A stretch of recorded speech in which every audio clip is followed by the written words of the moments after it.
башида бо оғози соли нави таҳсил рӯзи 1 сентябр донишҷӯёни коллеҷи тиббии ноҳияи ба номи мир Саид Алӣ Ҳамадонӣ дар толори филармонияи мардумии ба номи Одина Ҳошим суханронии асосгузори сулҳу ваҳдати миллӣ пешвои миллат президенти ҷумҳурии Тоҷикистон муҳтарам Эмомалӣ Раҳмонро аз донишгоҳи давлатии тиббии Тоҷикистон ба номи Абуалӣ ибни Сино дар дарси сулҳ ва оғози соли нави таҳсил бо таваҷҷӯҳи баланд тамошо карданд.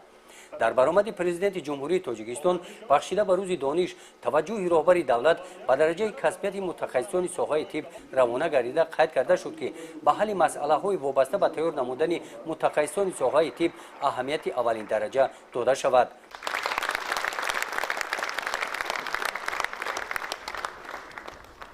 баъди анҷоми суханронии президенти ҷумҳурии Тоҷикистон бахшида ба рӯзи дониш атрофи эродҳои гирифтаи роҳбари давлат муовини раиси ноҳияи мир Саиди Алӣ Ҳамадонӣ директори коллеҷи тиббии ноҳия баромад намуда қайд намуданд ки он камбудиҳое ки дар соҳаи тандурустии ноҳия мавҷуд ҳастанд барои ҳарчи тезтар ҳал намудани онҳо тадбирҳои зарурӣ андешида мешаванд.